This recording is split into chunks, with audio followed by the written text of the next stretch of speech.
Welcome to the Film Florida podcast. I'm John Lux, and I'm the Executive Director of Film Florida. Before we get to our interview, please remember to subscribe, rate, and review the Film Florida podcast. If you're not already a member of Film Florida, please consider joining at filmflorida.org. If you like what you hear on the podcast, please consider going to our website and donating $20.23 for our 2023 fundraising campaign. We also have a Film Florida merchandise page. Visit filmflorida.creator-spring.com to purchase Film Florida t-shirts, sweatshirts, coffee mugs, and more. Antonio Saillant is a leader in the field of sustainable performance with a diverse set of skills and expertise spanning from aerospace and environmental engineering to filmmaking, writing, acting, and coaching. As a filmmaker, he recognizes the importance of reducing the impact of the entertainment industry on the environment and is dedicated to promoting sustainable business practices. He assists individuals and organizations in achieving a sustainable edge by enhancing personal and business performance by raising awareness about environmental issues.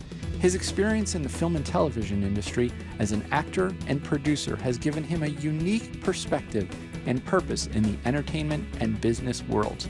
We talk about all of this and more on this episode of the Film Florida podcast. Here's my conversation with Antonio Saillant. Welcome to the Film Florida podcast, Antonio. Thank you for having me. So let's kind of start at the beginning. What's your backstory? Well, you have a lot of time? Well, I'll give you the short version. Well, I grew up in New York, but at a young age, around 7, we moved to New Jersey. So a lot of my younger years, I was brought up in the state of New Jersey in a town called Northville, New Jersey. And I went to high school, a great high school, Northern Valley Regional High School at Old Tappan. I never graduated from that school because we had rough times with my family and we ended up in New York City. We moved to New York. And at that time, my brother was going to college. He graduated from New York Institute. I ended up graduating in John F. Kennedy High School in the Bronx. I did my last year there.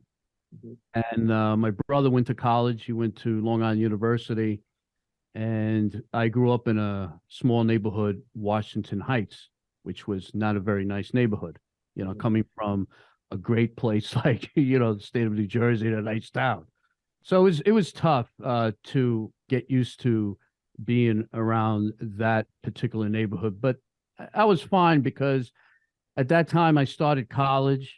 I went to the State University of Farmingdale, Long Island, and my brother was in Long Island University. He graduated, and then things got pretty bad. He died in a car accident, which changed my whole life.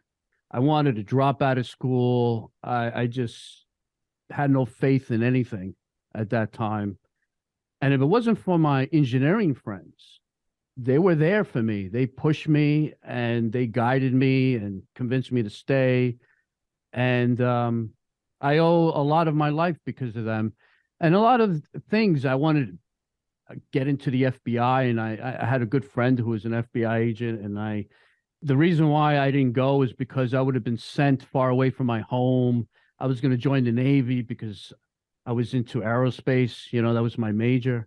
Again, I didn't want to leave home because the death of my brother was huge, and I just didn't want to leave them alone. So that's my story. So that's how I ended up I went from New York to New Jersey, back to New York. Well, and you alluded to the engineering side of things. You originally were in aerospace and mechanical engineering. Like, where did that come from? Well, my brother was a physical therapist, right? So the funny thing I wanted to do something different, something not in the field of what he was into, training people. And he wanted to be a sports trainer for like the Yankees and so on, and football. And I always loved planes. I was good in math, science all the time, even in high school. Those were my majors. And I always looked up and I always thought of myself going to the moon. That was I was always into space. I was always into Star Trek and any side, Star Wars and so on. And I just loved it. I think that was part of it, why I chose aerospace. And now you eventually, kind of changed paths a little bit, but you have a slogan that says leading through sustainable change. Talk a bit about how you go from aerospace and mechanical engineering to this sustainable change expert in the field of production. Well, that's a good question because a lot of people ask me that question. And I always tell them that when you think about aerospace engineering or even let's say architecture, you design something from nothing.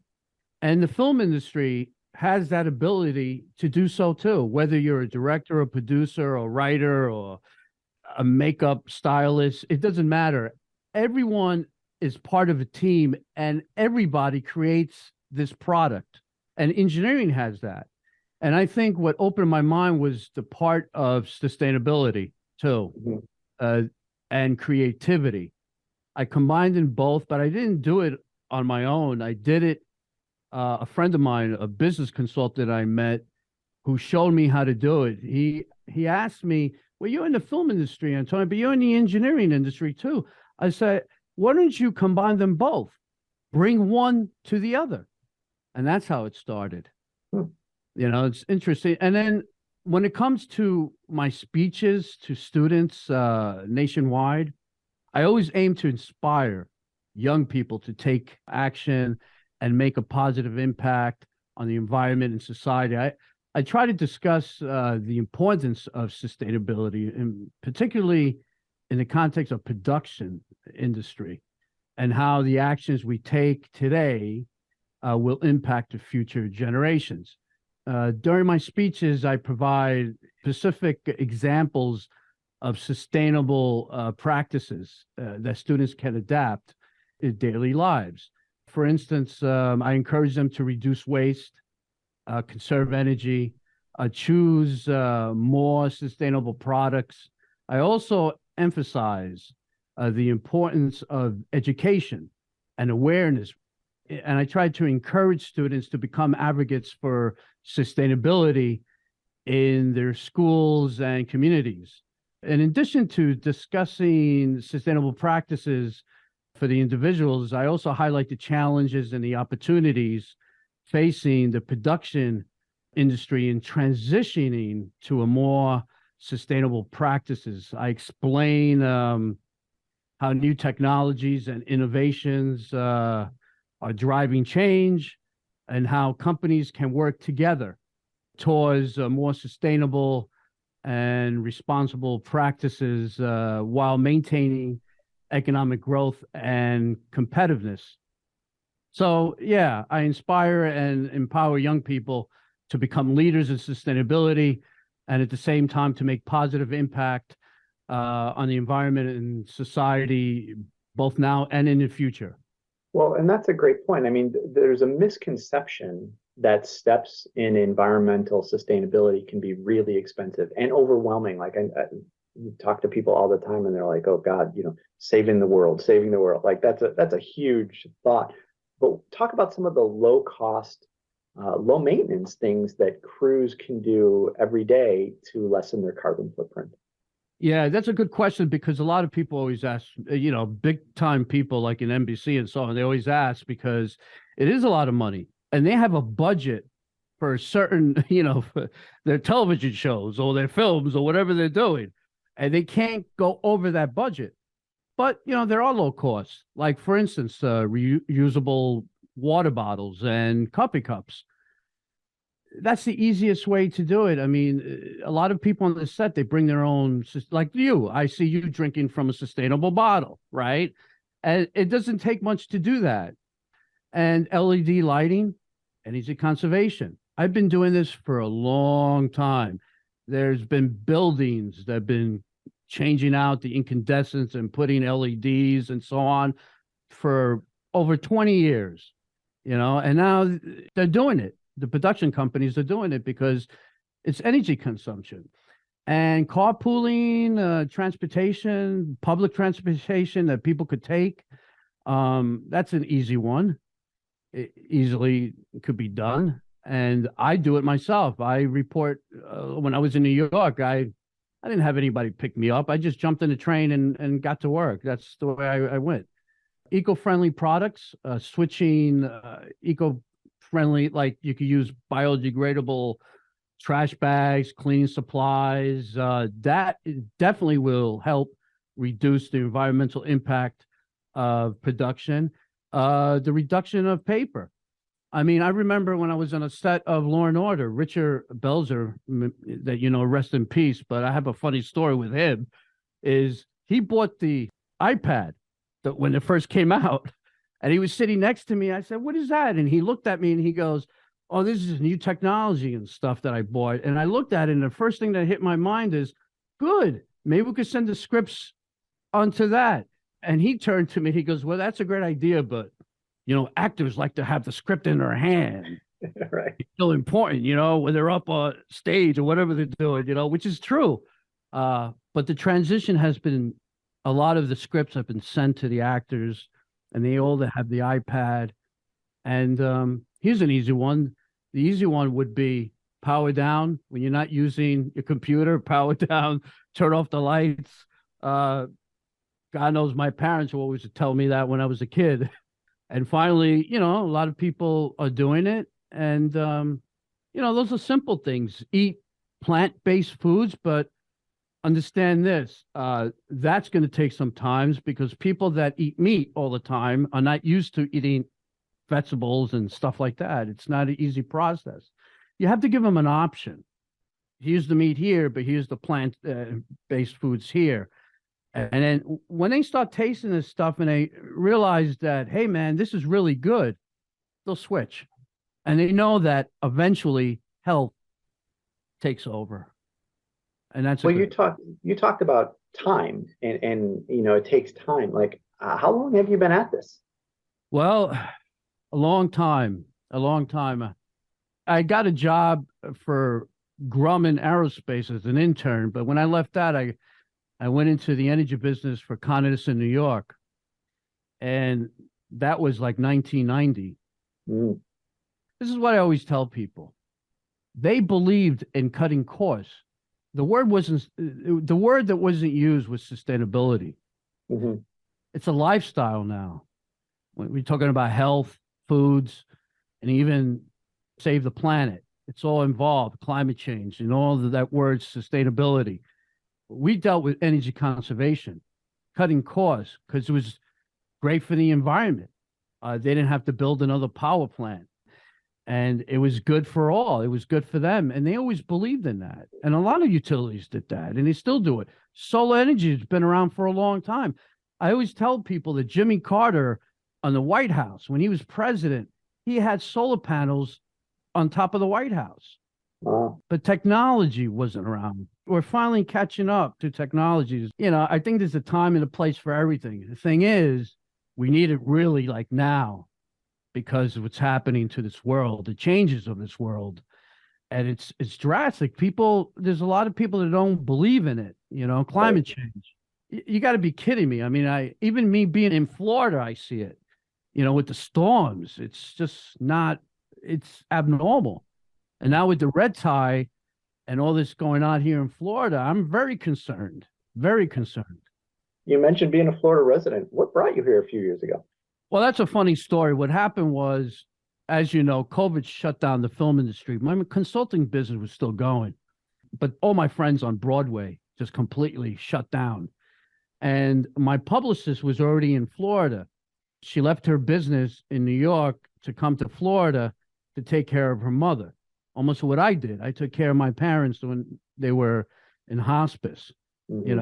And it was a difficult time. So she came to Florida, and then she fell and she broke her heel, and there was nobody here to take her to the doctor. So I said, I got some time. I'm frozen in time in New York. Mm-hmm. So I took a plane, went to Florida, Bradenton, where she's from. And I fell in love with the whole area. New York is very stressful. I didn't have time to think. I'm always working, doing things. When I came here, I was able to think, create ideas, just sprung out like Wow. So then I saw this place on 59th Street in Bradenton, and I saw that it was up for lease and stuff like that. And I called up, and it was a great price. And I decided to stay until this whole pandemic blew over. And I continued doing my work. And I just stayed because I fell in love with Florida. I fell in love with the people. Everyone's so nice here. Everybody's nice. I met so many people. It's just unbelievable. But the only thing that really turned me off was the whole tax incentive thing. That bothered me. But like Right. I said, I went through that in New Jersey, so I know I understand it. And I always feel that it's going to work out. It'll fall into place. It'll come back. It's just a matter of time when it will. Right. Yeah, well, we agree and we hope so as well. So let me go back a little bit to your time when you were up in New York, though. You spent quite a bit of time on the set of Law and Order SVU. What are some of the biggest lessons that you learned working with the team in general, not just the sustainability side, but just in production in general? Well, I met Ted Kotcheff in my building. He was the former showrunner, executive producer. And the way I met him was just by chance. I walked by him every day because it was two towers. He lived in one and I lived in the other. He always said hello to me. I said hello to him. And my doorman, Dave, he knew I was in the entertainment business. And he said to me, Antonio, don't you know you're in the entertainment? Don't you know who that guy is? I go, no, I have no idea. So he told me his name. I knew the name. Ted Koch, North Dallas 40. He directed these great films, First Blood, the original, Weekend at Bernie's, which everybody remembers.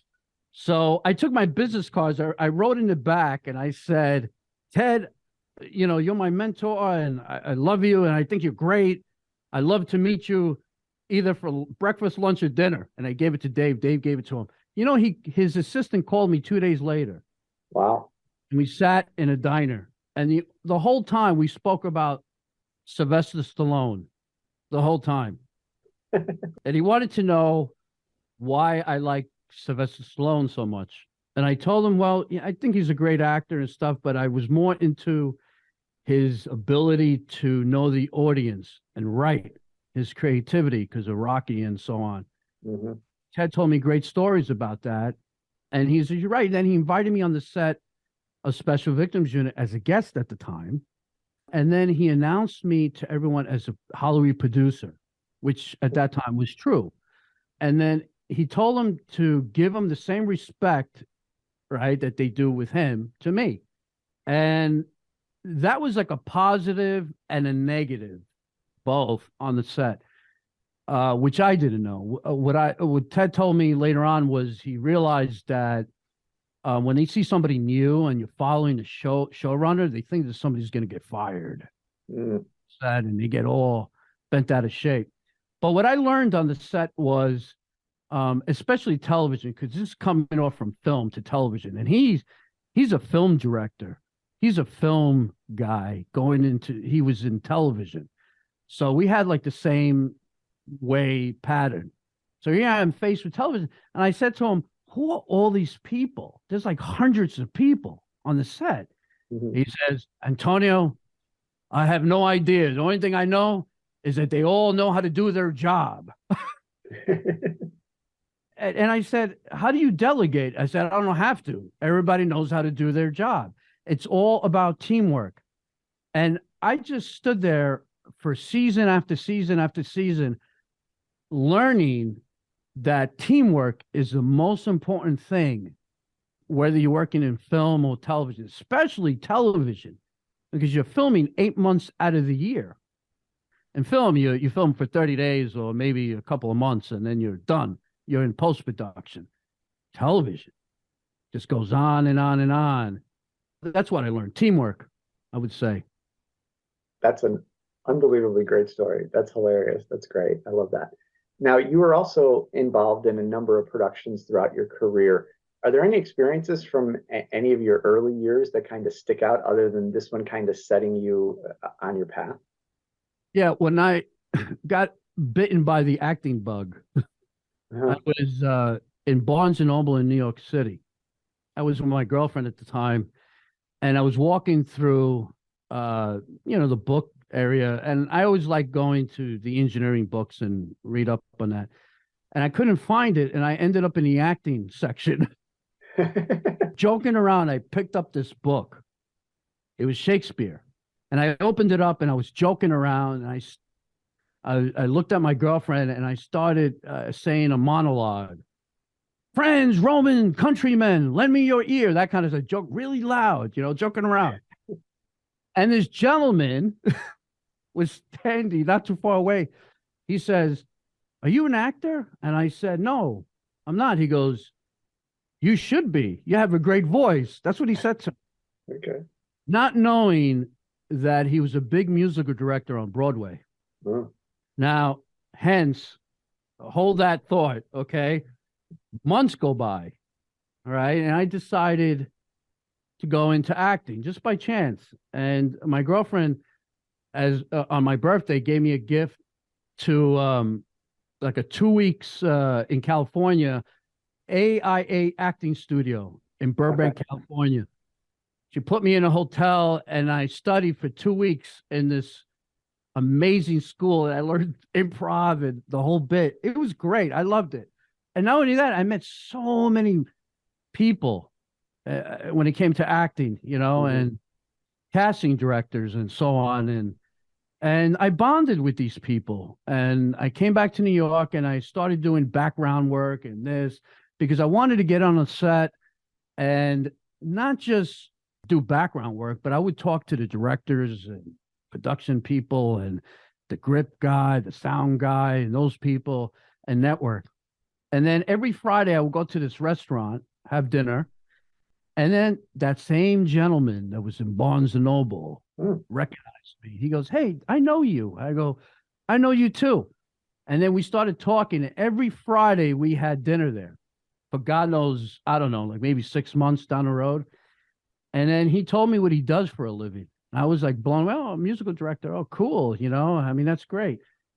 And his wife is also into musical direction.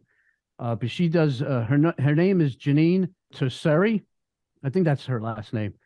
And the funny story about them is that she does film. She does Little Mermaid, Mulan 1. She did West Side Story. She did the music for it. And she trained the actors for it. But they invited me to his, well, not his, but hers, Caroline will Change on Broadway. That's what it was. And Tony Kushner wrote it. You know who Tony Kushner is. He wrote Lincoln, and he also wrote West Side Story for Steven Spielberg. As you can know, they're all connected with Steven Spielberg and Tony Kushner, that world. And here I am going to a preview of Caroline will Change. And if you know anything about preview, the people that did the whole Broadway production were there, sitting in the audience. And the funny thing is, I sat there amazed on how all these people created that. And I was blown away by it. So I asked them, I said, "Do you know anybody, that can help me with the acting?" And he connected me with the casting, one of the casting directors on All My Children, who played the lead in Gypsy, which was a musical on Broadway for him. And his name was Bob Lambert at the time, and he called me in right away to read. As soon as I faxed him a letter with Michael's name on it, 5 minutes later, he calls me on the phone, and that was a Wednesday. That Friday, I was reading for him. Wow. And he said to me, "Listen, I have this acting coach I'd like you to see." And he gave me her name. He called her. I had to audition for her in order to be trained by her. And she took a liking to me. Her name was Sandy Shurin. And to this day, I still go to her.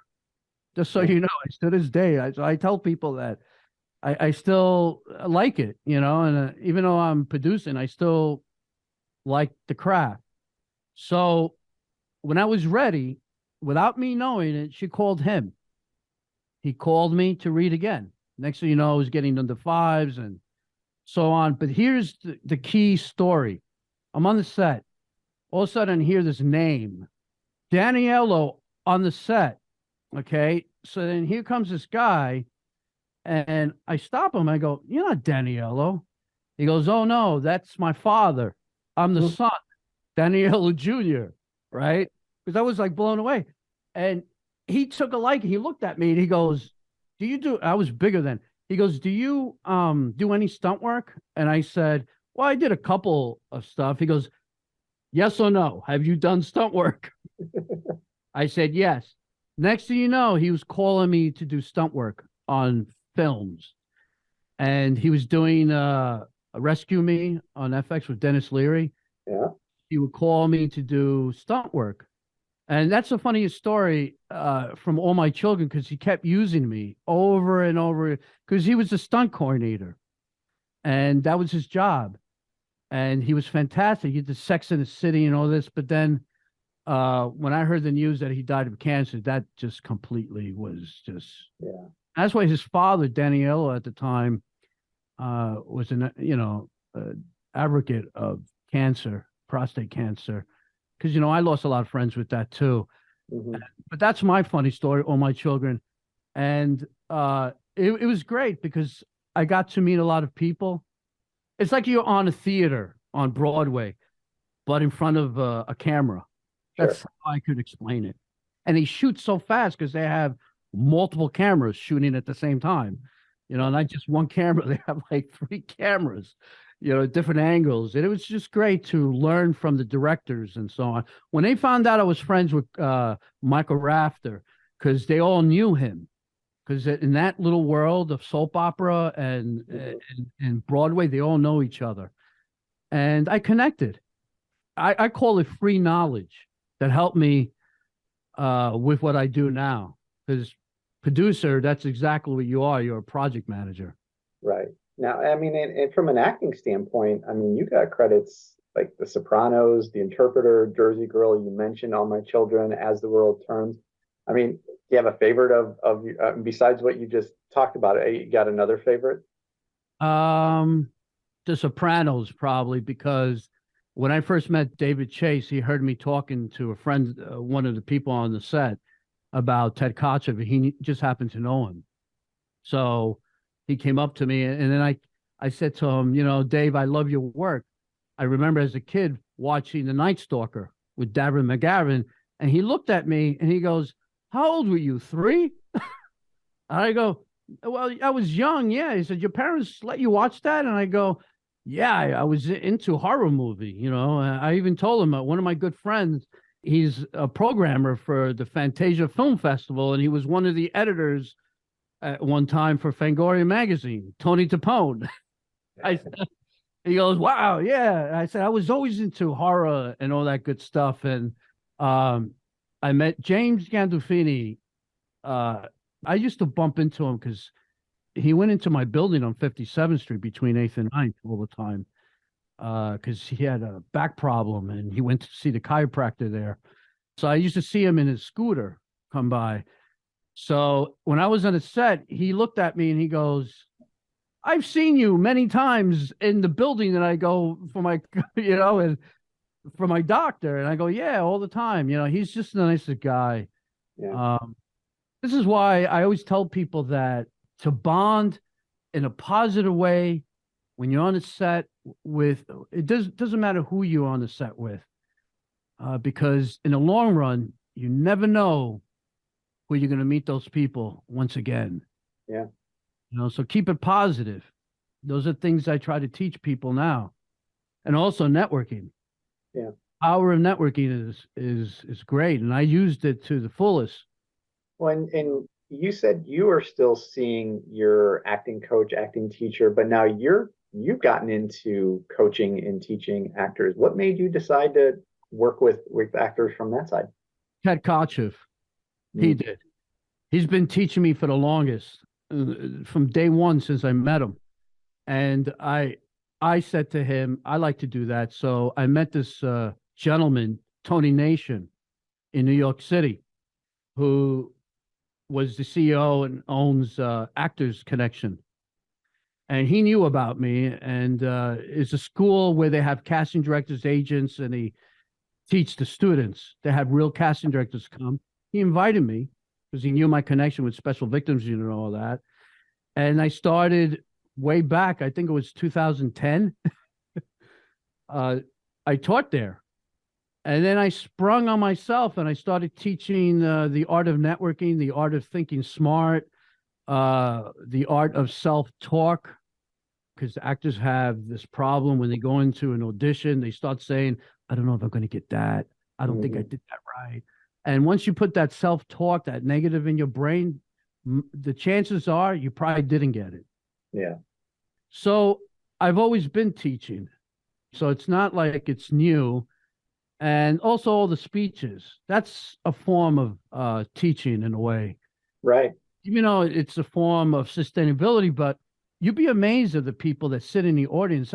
When I did a speech for Syracuse, there were lawyers sitting there. There were engineers, actors, future publicists, production people, advertisers people, students sitting in the audience that just wanted to know what this whole sustainability is about.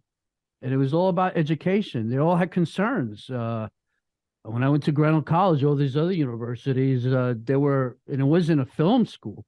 It wasn't a film school at all. There were bio majors, bioengineering, sitting in the audience, environmentalists. The question and answers they had were amazing. They really want to know about this stuff. And I like teaching. I think it's great. I think that's the power that we have now. It's the only way we could spread a message to everyone. And, of course, action. As much as that we speak and we hear people speaking, they need to do it. Yeah. That's what it comes down to. Now, along the way, you started your own production company, Angel Light Pictures. Tell us more about the company and the type of films you aim to create. Well, the type of films, I like to create any type of films, but I like true stories, based on true stories. Angel You're showing your Law and Order roots there. There you go. Yeah, you're right. The funny thing about that thing is I like basically anything that's true, based on a true story. A lot of people say, hey, you want to do horror? Yeah, I did the Saillant company for that, so I could do other storylines when it comes to horror but I don't like doing deep horror. I like Ted's film when he did Wake in Fright. It was an Australian film 40 years ago. That's another story that I have to explain to you. But other than that, I like thrillers types. I named it Angel for my brother Angel, who passed away years ago. So I changed the name of the name. It's actually Angel Light Communications now because it's different, because I want to add the communication part of it, advertising, consulting. I think that's better for me, not just to be just a production company. And I have that in New York and then the Saillant company here in Florida. And that's after my mother's last name, Saillant, which is mine. It's actually Meneses Saillant because my father's name is Meneses. So, us European people, Spanish, European, and Italians, and so on, we take the whole, our father's and my mother's last maiden name and put them together. Now, you've been on a ton of sets, both in front of the camera, behind the camera. What makes a good producer? What makes a good director? I look at a producer as a troubleshooter, more like when I was involved as an engineer, a project manager. When it comes to television or film, our job is to delegate. Our job is to troubleshoot. Okay. But everybody, like Ted Kotcheff said, everybody knows what they need to do. You don't have to really explain. You say it once and they already know. They all just do it. So if you're a good project manager, you'll be a good producer.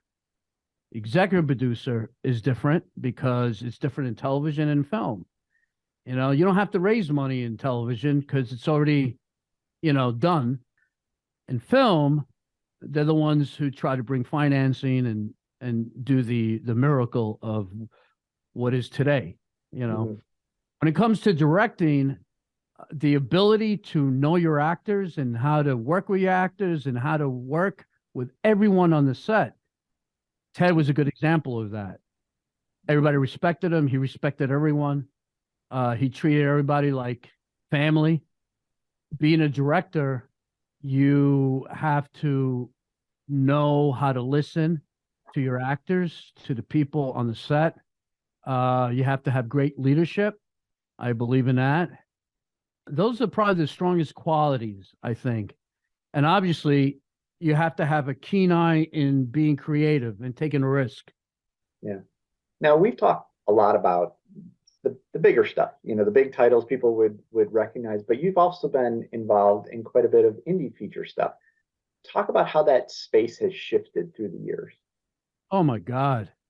The funny thing is, I always tell actors today, you guys are so lucky because we didn't have Netflix, streaming options, Apple TV, Paramount Plus, Mhm. all these streaming now. And then you got crowdfunding where God knows any project you could raise money for.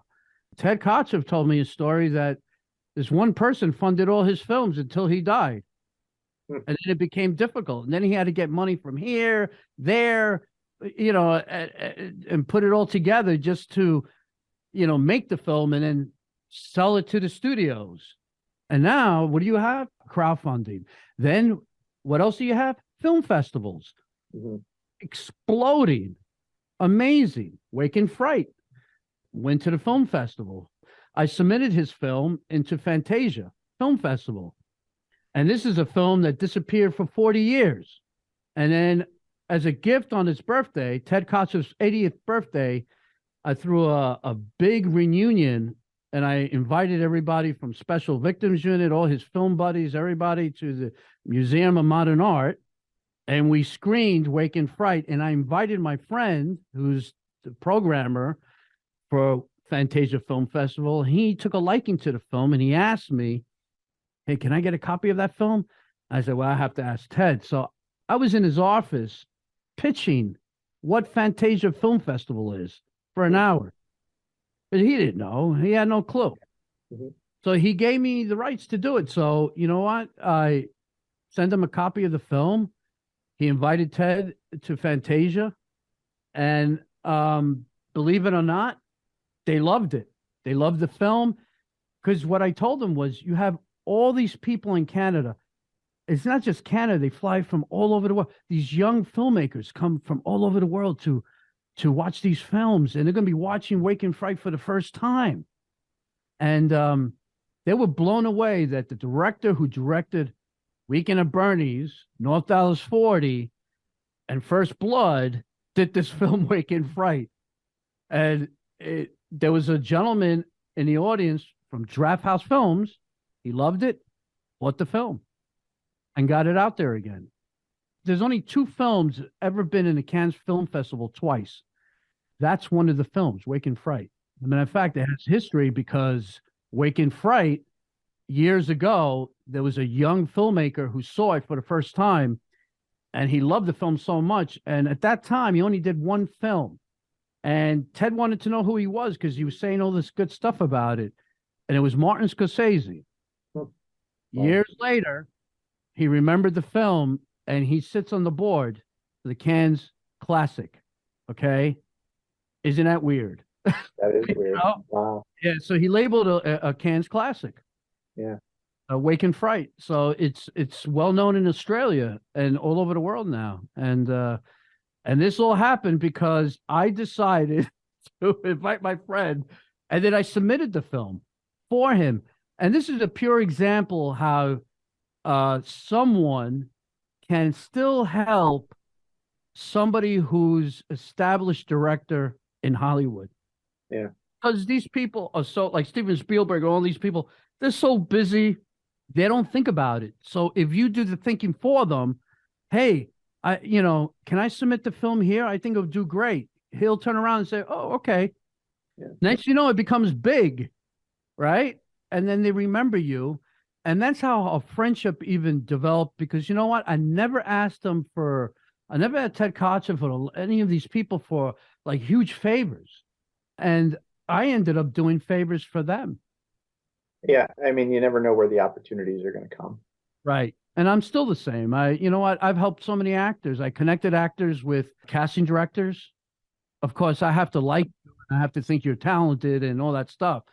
My friend who played Nick Massey on Jersey Boys, the original Jersey Boys, Tony Award winner, J. Robert Spencer. I invited Ted to see Jersey Boys, Mhm. and he couldn't really see the acting because it's more like a musical. But when he did Next to Normal, J. Robert Spencer, I invited Ted on the set on the theater performance of that, and he was able to see his acting. Next thing you know, he calls J. Robert Spencer to audition, and then he got the role as a guest star in Special Victims Unit.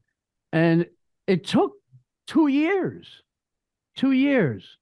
So it's not it's not a quick thing, you know. A lot of times they have you in mind.